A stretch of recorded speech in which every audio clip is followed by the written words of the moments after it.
ce sera avec Code de vie. Mettons-nous que nous allons découvrir l'essentiel de l'actualité, tel relayé par les canards. Code de vie, mettons-nous. Bonjour.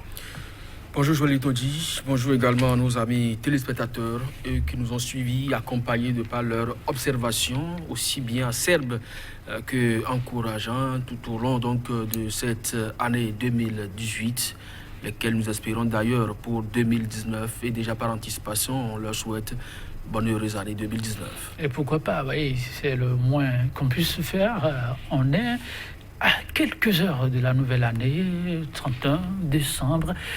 2018, c'est bientôt du passé. Que de bonheur pour vous dans vos foyers, au service, et ceci avec une santé de fer, dit-on, inoxydable, tout à fait, pour pouvoir continuer l'aventure en notre compagnie. Code de vie, mettons-nous.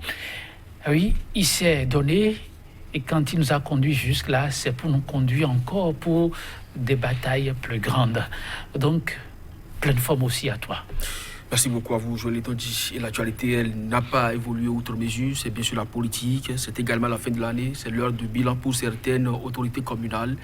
Un peu comme ce qui s'est passé à Bobé-Calavi, même s'il il reste beaucoup à dire au niveau de cette commune. Il paraît quand même que le maire a séduit ses administrés. C'est bien sûr le journal L'Actu Express qui l'a écrit. Il y a aussi que les forces Corruption et Bénin émergents se sont mises en conformité avec les nouvelles dispositions électorales, sans oublier que au niveau du RDL Vivoté, on se prépare activement pour y aller également. Mais il y a d'autres faits marquants que vous allez découvrir tout au long de cette tribune, la revue. J'imagine, ils ont hâte eux aussi de découvrir nos téléspectateurs. Je vous laisse plutôt le plateau. Donc on démarre avec le journal Actu Express qui affiche en grand titre tenue effective des assises préparatoires du congrès de mise en conformité avec les nouvelles dispositions. Donc c'est RDL Vivoté en Ouida et bien sévéré en Jovi, porté en triomphe, une reconnaissance des mérites de l'homme du peuple, la grande ouverture politique portée loin et haut et la voix du peuple. Reddition de comptes de l'année 2018 dans la commune d'Abobé-Calavi. Georges Bada séduit ses administrés. Et puis, toujours parlant de ce journal, ambassadeur de la paix et du dialogue interreligieux par le professeur Albert Tevoyre, Moïse Tiando Kérékou dans la cour des grands et puis face aux allégations tendancieuses dans le cadre du procès ICC Service, quitte de la réaction du peuple souverain. En tout cas, c'est un procès politique aux conséquences incertaines sur la paix, conclut le journal Dynamisme Info cette fois. Devoir de siéger au Parlement pour esquiver des poursuites, course contre la montre pour le soutien du régime trempé dans des scandales. Le journal La Dépêche, respect des nouveaux tests et perspectives des joutes électorales. Les FCBE se conforment aux nouvelles exigences des élections en République du Bénin vers une liste unique de l'opposition. Union des forces de l'opposition pour les législatives de 2019. Candide Azanaï persiste et signe. Le journal Nouvelle Observateur, mise en conformité à la nouvelle charte des partis politiques et au nouveau code électoral. Le parti FCBE, respectueux des lois de la République, reçoit l'adhésion de 17 partis et mouvements politiques. La marche irréversible vers la liste unique de l'opposition s'entame. Tenue effective du scrutin législatif de 2019, la convocation du corps électoral désormais imminente. Et puis élection des députés pour le compte de la 8e législature. Les femmes à l'assaut de 30% du siège du Parlement béninois. Et puis suite au message du chef de l'État sur l'état de la nation, les vertes réactions de l'USL, du PLP et de l'honorable député Guy Mitokbe. Journal Matin Libre, discours sur l'état de la nation, talon fier de son bilan. Et puis éducation à la paix et au dialogue interreligieux. Moïse Kérékou fait ambassadeur. Le quotidien Nasiara, gouvernance du Bénin à l'ère de la rupture, les réquisitoires de candidats Zanaï contre Patrice Talon, vie des partis politiques au Bénin. L'FCBE s'adapte aux nouvelles exigences de la nouvelle charte. Lire la motion de soutien du président d'honneur dans l'affaire ICC, coopération bilatérale, où est passé le riz japonais et puis supposée création de 200 000 emplois quand les Béninois s'en indignent, Joël Litonji. Merci à vous, Kodjovia. Maintenant, on reste avec Nassiara, le dernier quotidien que vous avez à présenter. Commence par l'homme qui aurait disparu des radars et qui a refait son apparition en maintenant de mieux s'illustrer en 2019.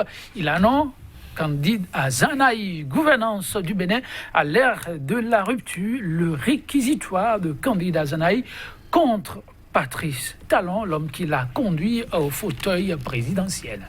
Oui, vous avez bien fait donc de finir par là. L'homme qui l'a conduit au fauteuil présidentiel, il a rappelé à Ouida, c'est moi qui l'ai fait venir aujourd'hui. Si je dis que ce n'est pas bon, c'est que j'ai de bonnes raisons.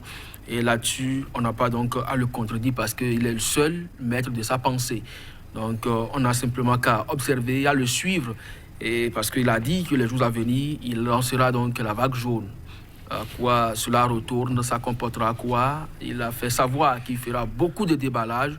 On attend, puisque depuis qu'il est parti donc du gouvernement du président Patrice Talon en tant que ministre délégué, même si c'était le cas, à la défense, il n'a jamais véritablement dit les raisons pour lesquelles il est parti. Il n'a jamais dit ses relations éventuelles avec le pouvoir en place. Aujourd'hui, il se démarque et il a dit, moi je suis de l'opposition Tchigan. Donc à partir de cet instant, les déballages à travers la vague jaune, on les attend vivement pour 2019. C'est sur un plateau où il y a de ces onomatopées qui échappent aux téléspectateurs. Avec ça signifie quoi? Opposition Tchigan. Oui, quand on parle de Tchigan dans le jargon béninois, c'est le pagne qui a la valeur la plus extrême. Donc à partir de cet instant, candidat Zanaï se déclare donc opposant à la limite le plus adulé du peuple béninois vis-à-vis donc du pouvoir en place. Donc il se réclame le plus opposant de tous les Béninois aujourd'hui et donc le plus aimé par le peuple béninois. Ah, sérieux, on attend, chez les téléspectateurs, il paraît 2019 sera riche, en tout cas d'événements heureux, c'est ce qu'on souhaite le plus. Puis des partis politiques au Bénin, on reste avec Nassiara. Les FCBE s'adaptent aux exigences de la nouvelle charte. On nous invite à lire la motion, on lit ici, mise en conformité du parti Foscori pour un Bénin émergent. En tout cas, c'est autour donc de ces termes que tout s'est joué et c'était à Bobé Calavi. Oui, il y a également eu assez de déclarations à ce niveau également, oui, parce que donc après les Foscori, après l'Union sociale libérale du moins, c'est bien sûr FCBE qui aujourd'hui s'adapte en tant que parti de l'opposition aux nouvelles chartes des partis politiques en République du Bénin. Je crois que c'est pour la bonne cause et ça participe également de l'animation de la vie politique et du respect donc des exigences du système partisan. Certains journaux ont constaté que la marche irréversible vers l'unicité de liste au niveau de l'opposition est entamée. C'est bien sûr le Nouvel Observateur, par exemple, qui l'a écrit. Si cela peut advenir, c'est bien parce que le peuple en appelle de tout son vœu à cette liste unique de l'opposition pour aller donc à ces législatives. Maintenant, si ce n'est pas le cas et que le bloc USL se forme en face du bloc FCBE, attendons de voir. C'est quand même aussi pour de bonnes guerres, puisqu'au niveau du chef de l'État aujourd'hui, son vœu, c'est d'avoir 2 blocs, mais il en compte jusqu'à 5 banalement. Aujourd'hui, on n'en a pas fini d'ailleurs. Donc on attend de voir ce que les jours à venir vont nous réserver. Toujours est-il que aussi bien l'USL que FCBE s'adaptent aux nouvelles exigences aujourd'hui en vigueur pour ce qui concerne les élections en République du Bénin. Ah oui, lentement mais sûrement on y va, quand je viens étonnant.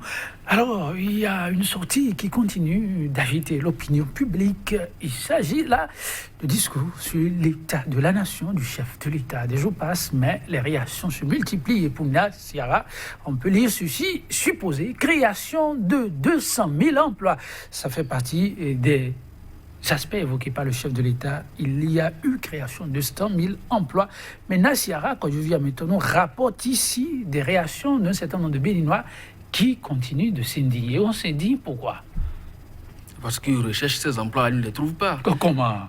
Vous en avez trouvé, vous? Comment rechercher des emplois, on ne trouve pas? Si vous en avez trouvé, montrez-nous les secteurs dans lesquels ces emplois ont été Donc créés. vous aussi, vous n'en avez pas trouvé. De toutes les façons, on attend toujours. Je l'ai évoqué ici. Si c'est à travers Binet Assis, effectivement, on a créé des emplois. Et alors Ça ne fait pas 200 000. Vous avez compté, vous? Ça ne fait pas 200 000. Le chiffre Mais existe. il n'y a pas que Le chiffre Binet existe. Ça ne fait pas. Assis. Il paraît qu'au niveau du FNPEJ, mais Joël Leighton dit, vous avez lu le discours du chef de l'État, vous l'avez suivi également. Ouais, alors, quand il parle des performances économiques, je crois qu'il a cité le Fonds monétaire international, je crois qu'il a cité la Banque mondiale et beaucoup d'autres organismes. Il allait jusqu'à citer Mo Ibrahim qui ont coté le Bénin. Eh bien, quand vous parlez de création de 200 000 emplois, qu'est-ce qui cela vous coûte de donner la structure qui a produit donc ces statistiques-là?